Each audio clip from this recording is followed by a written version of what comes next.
IRGC के spoke person ने बड़ी धमकी दी है, बहुत सीधी सीधी धमकी दी है तमाम अरब देशों को।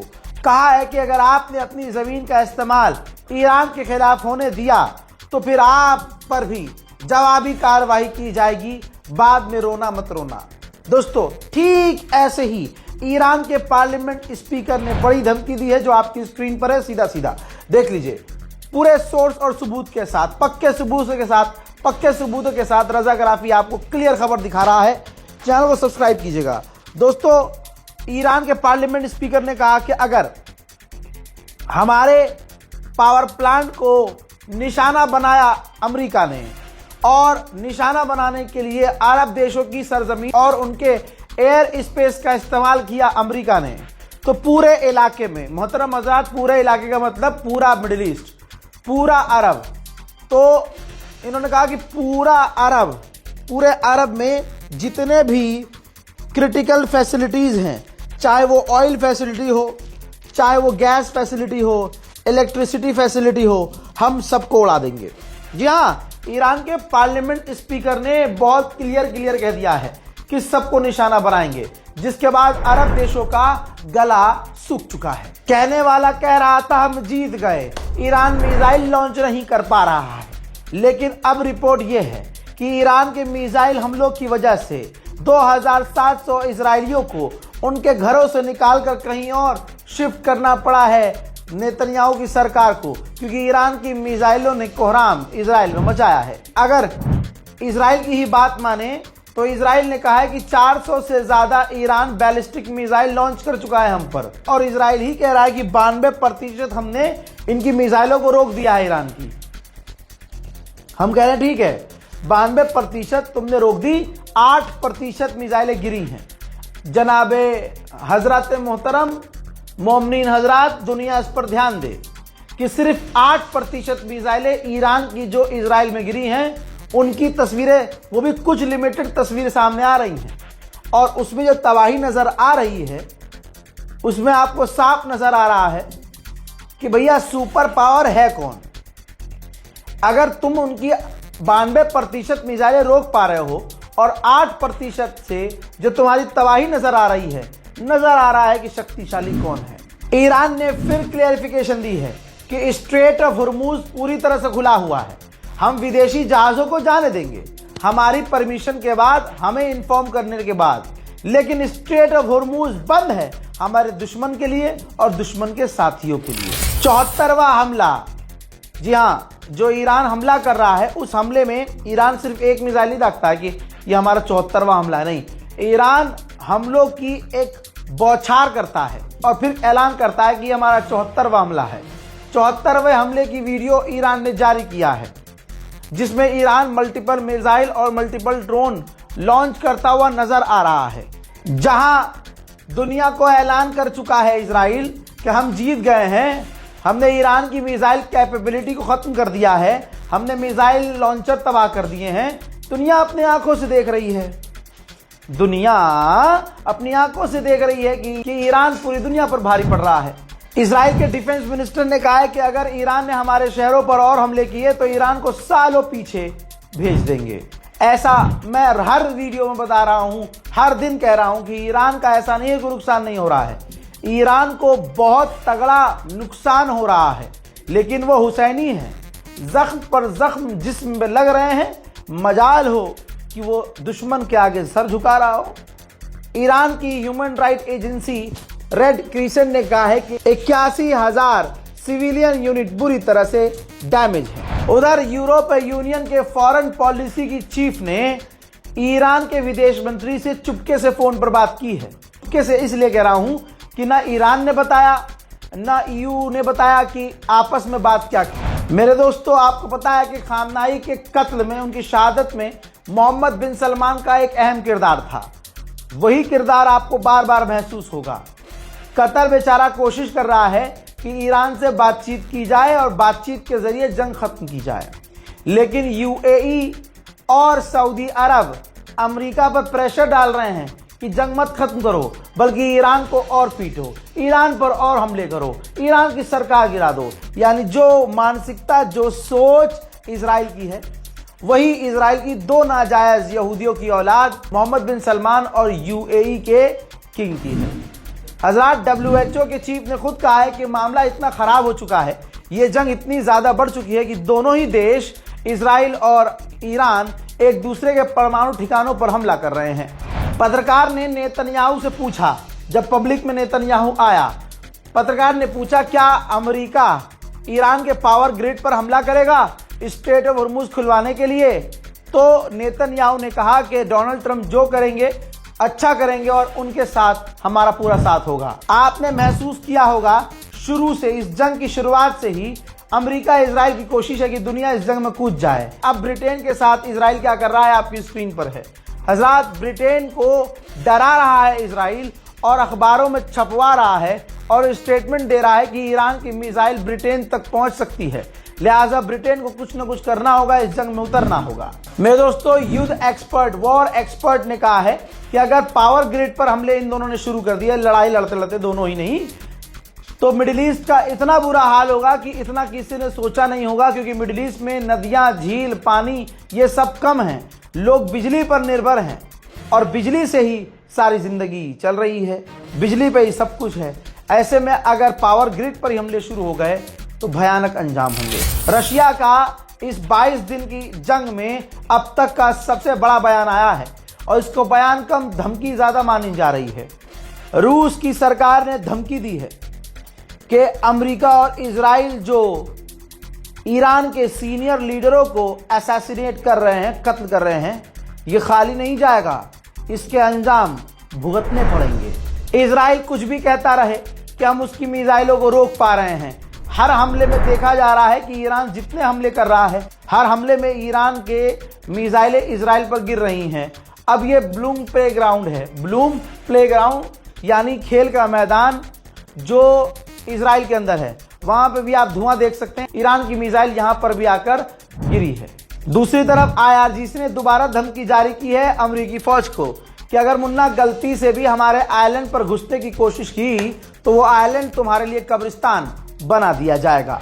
उधर ईरान पे लगातार हमले जारी है। इस्फहान पर अभी कुछ ही देर पहले बड़ा हमला किया गया, जिसका मंजर आप देख सकते हैं। डोनाल्ड ट्रंप अपनी कुर्सी पर, अपने बेड पर और सेफ प्लेस में बैठकर ट्वीट के जरिए युद्ध खेल रहा है।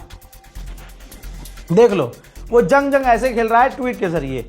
अब उसने ट्वीट किया है कि ईरान मर चुका है और हमारा सबसे बड़ा दुश्मन अब रेडिकल हैं, कट्टरवादी, और हम उन्हें बहुत जल्द खत्म कर देंगे।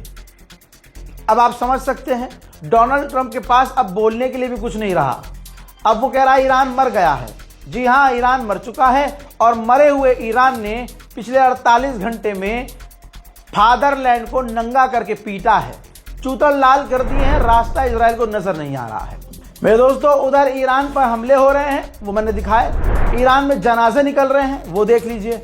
ईरान में हर गली से, हर मोहल्ले से लाशों पर लाशें निकल रहे हैं, आम लोग भी मारे जा रहे हैं। लेकिन मजाल है कि ईरान सब कुछ कुर्बान करने के बाद भी शैतान के आगे झुक जाए, हो ही नहीं सकता। एक हुसैनी यजीदियत की बैत नहीं कर सकता। बातिल के आगे हक कभी झुक नहीं सकता। हजरात, मोहब्बत किसे कहते हैं? वफा अपने दीन और मजहब से किसे कहते हैं? ये कश्मीर के लोग सिखा रहे हैं। मैं हिंदुस्तान के मुसलमानों की यहां बात नहीं करूंगा, कश्मीर के लोगों को मैं अपना सलाम पेश करता हूं। भाई, कश्मीर के बच्चों को देखो भाई साहब, जज्बा सीखना है। ये देखो, छोटा सा बच्चा जिसने महीनों और सालों से अपनी गुल्लक में पैसा इकट्ठा किया था। हजरात, ईरान ने जब कहा कि हाँ, जिसको हमारी मदद करनी है करे, ईरान ने मदद नहीं मांगी, बस इतना कह दिया कि जिसको मदद करनी है मदद करे। इस बच्चे ने, जो कश्मीर का वीडियो है, ये कश्मीर का बच्चा है भाई, जिसको आप नासमझ कह रहे हो, ये इतना समझदार है कि इसके पास जो जमा पैसा था ना, वो ले जाकर इसने गुल्लक तोड़ दिया और जहां मस्जिद में, इमामबाड़े में चंदा इकट्ठा हो रहा था, भाई इसने अपना सब कुछ वहां रख दिया। ये सारा जितना पैसा है मेरा, सब ईरान भेज दीजिए। ये तो कश्मीर का एक बच्चा देखा, कश्मीर का जवान भी देख लो भाई, जहां ईद पर लोग नई नई गाड़ियां निकाल के लाते हैं, कश्मीर के इस नौजवान ने अपनी कार ले जाकर डोनेट कर दी। गया गाड़ी लेकर, अपनी कार लेकर गया और कहा कि मेरे पास जो सबसे मेरी पसंदीदा चीज है वो मेरी कार है, इसको बेच दिया जाए, नीलाम कर दिया जाए, जितना पैसा आए उतना ईरान की मदद के लिए भेज दिया जाए। खुदा की कसम, जब जब मैं इन वीडियोस को देख रहा हूं और कश्मीर से ये जो मोहब्बत ईरान को दी जा रही है ना भाई, ये आंखों को नम कर रही है भाई। क्या वफा है भाई कश्मीरियों में, क्या वफा है खुदा की कसम अपने रहबर के लिए। कश्मीर का बच्चा और जवान देख लिया, कश्मीर के बुजुर्ग देखोगे, इस मां को देखिए, इस मां को देखिए, इस बूढ़ी औरत को देखिए, कुछ है नहीं इनके पास, हालात ही ऐसे हैं। कश्मीर के हालात आपको पता है कैसे हैं? इनके पास एक अंगूठी थी सोने की, एक, सिर्फ एक अंगूठी, वो एक अंगूठी भी इन्होंने ईरान की मदद के लिए दान कर दी है, डोनेट कर दी है। बताओ, है कश्मीरियों जैसा जिगरा तुम्हारा? बताइए, है किसी का जिगरा इतना? इन कश्मीर के बच्चों ने, कश्मीर के छोटे छोटे बच्चों ने, ईद पर तुम तो ईद ही इकट्ठा कर रहे हो ना भाई। सलाम है अपने कश्मीर के बच्चों पर, खुदा है कसम भाई। अपनी गुल्लकें तोड़ दी। जिसने 2 साल से पैसा इकट्ठा किया था उस बच्चे ने भी गुल्लक तोड़ दी। बच्चों के तो अरमान होते हैं, मैं ये लूंगा, मैं बड़ा होके गेम लूंगा, मैं बड़ा होके बैट लूंगा, मैं ये कुछ भी हो सकता है ना। कश्मीर के बच्चों को देखो भाई, छोटे छोटे बच्चे। हमें तो ईद मनानी थी, हमने तो ईद का कॉम्प्रोमाइज भी नहीं किया। ईद का एक जोड़ा मिस कर दे, 3 दिन 3 नए कपड़े। कश्मीर के मुसलमानों को देखो, बच्चों को देखो भाई, कश्मीर के बुजुर्गों को, बड़ों को छोड़ दो, बच्चियां गुल्लक तोड़ तोड़ कर, खुदा की कसम कह रही बस हमारे पास जो है यही है, ये ईरान की मदद के लिए भेज दो। कश्मीर से हर घर से डोनेशन दिया जा रहा है, मदद भेजी जा रही है। छोटे छोटे बच्चे, घर की औरतें, पढ़े लिखे और जो बेचारे पढ़े नहीं, सब ईरान की मदद के लिए, जिनके पास कुछ नहीं है, तांबे के बर्तन है, वो तांबे का बर्तन डोनेट कर रहे हैं, पीतल डोनेट कर रहे हैं, जो है उनके पास। लोगों ने अपने घरों के दरवाजे खोल दिए, अपने बर्तन तक डोनेट कर रहे हैं कि जो भी पैसा इसे बेच किया ईरान को भेज दीजिए। कश्मीर का जवान जितना आगे है, कश्मीर के बच्चे, कश्मीर की बेटियां उनसे भी आगे हैं। एक बच्ची जहरा जिसका नाम है, वो अपने छोटे छोटे हाथों से अपना गुल्लक लेके पहुंची, जो कमेटी चंदा इकट्ठा कर रही थी। कहा कि ईरान की सलामती के लिए, ईरान की मदद के लिए जो है मेरे पास वो ये है, मैं सब कुर्बान करती हूँ। ईरान की सेहत सलामती को तो सलावत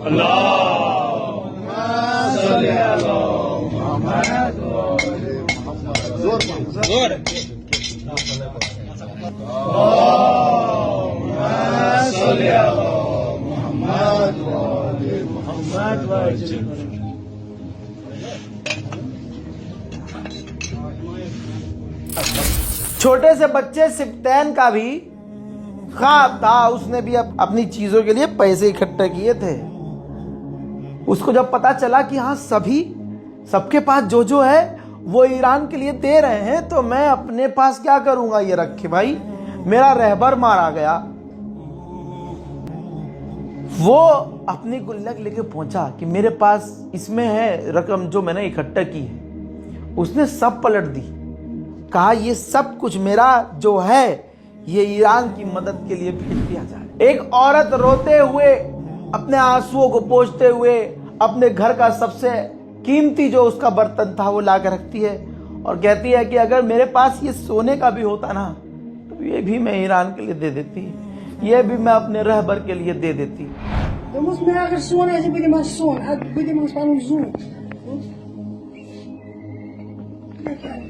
माशाल्लाह, ईरान ची कामयाबी खैर पर सलावत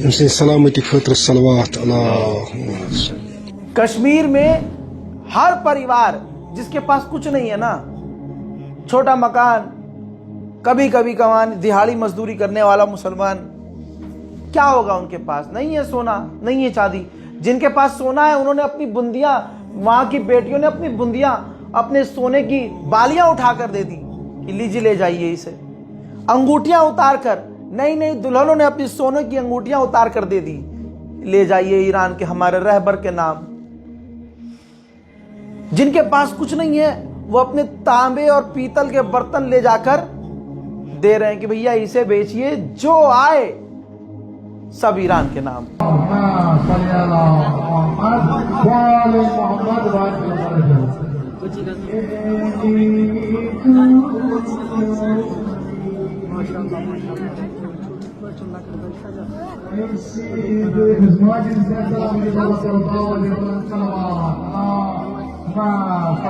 हजरात मोहतरम, बस मैं अपने टूटे हुए जिगर से, लरसती हुई जबान से, नम आंखों से कश्मीर के मुसलमानों का शुक्रिया अदा करूंगा।